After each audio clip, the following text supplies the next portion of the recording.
श्री शिवाय नमस्तुभ्यं। आराधना में तुम लीन हो। महाराज दुनिया के लोग नहीं समझते कि शंकर पर जल चढ़ाने का क्या लाभ है। शिव महापुराण कहती है, अगर एक दिन शिव महापुराण की कथा कहती है सोमवार के दिन भगवान शंकर को अगर जल चढ़ाया जाता है तो घर में तेज लक्ष्मी प्राप्त होती है। क्या मिलती है? तेज लक्ष्मी। कर बैठी थी, उनके नेत्र से अश्रु गिरा, उससे बेलपत्री उत्पन्न हुआ। काय का वृक्ष उत्पन्न हुआ? बेलपत्र। पूरी दुनिया में केवल एक बेलपत्र का वृक्ष कैसा होता है जिस वृक्ष के नीचे माता लक्ष्मी शाम के समय पर बुआरी लगाने के लिए जाती है, झाड़ू लगाने के लिए। बेलपत्री के पेड़ पर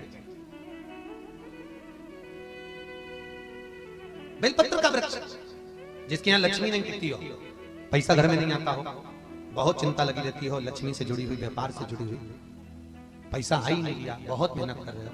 सोमवार की सोमवार 5 सोमवार बेलपत्री के पेड़ के नीचे एक घी का दिया लगाना चालू कर दीजिए। शाम के समय थोड़ी सी मिट्टी बेलपत्री के पेड़ के नीचे की उठा कर लिया, घर के अंदर लाकर इतनी सी मिट्टी लाकर पटक दीजिए। 5 सोमवार करके देखो, छठे सोमवार पे करने की जरूरत नहीं पड़ेगी, व्यापार अपने आप बढ़ना चालू हो जाएगा।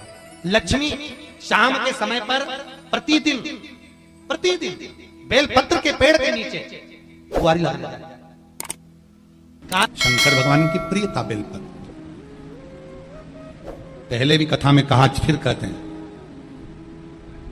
जिस व्यक्ति के जीवन में धन, संपदा, वैभव, सत्ता, लक्ष्मी की थोड़ी भी कमी दिखती हो, उसको बेलपत्री के वृक्ष का पूजन चालू कर देना चाहिए। जाओ सोमवार के दिन बेलपत्र वृक्ष के नीचे जल चढ़ाकर, जल का सिंचन कर कर, उसी बेलपत्र के नीचे शाम के समय पर संध्या काल में, प्रदोष काल में भगवान देवाधिदेव महादेव गौरी शंकर का स्मरण करो।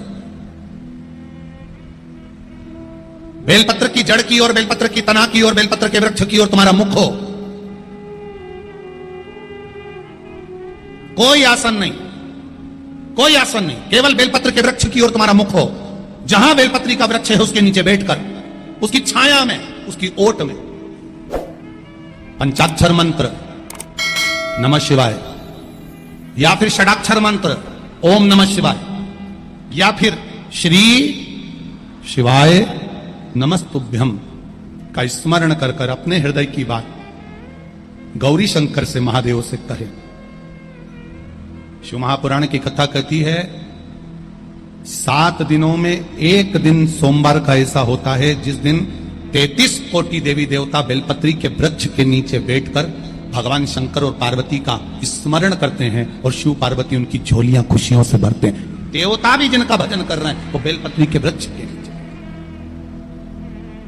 लक्ष्मी, मां लक्ष्मी भी बेलपत्र के वृक्ष के नीचे निरंतर विराजमान होती है।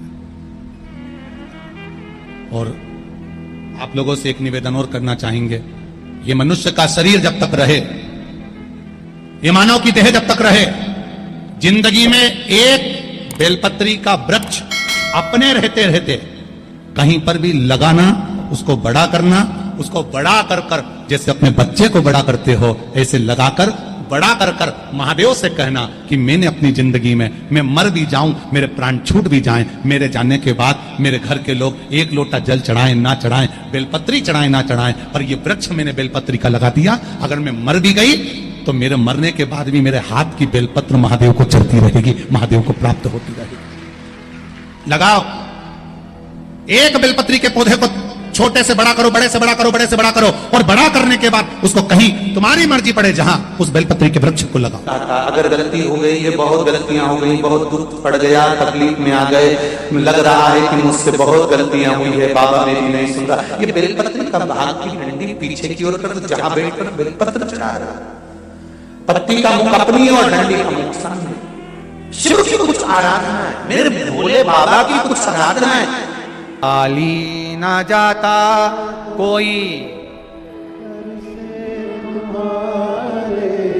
खाली ना जाता कोई, दर से तुम्हारे मैं भी खड़ी हूं नहीं, बाहें पसार मैं भी खड़ा हूं नन्ही बा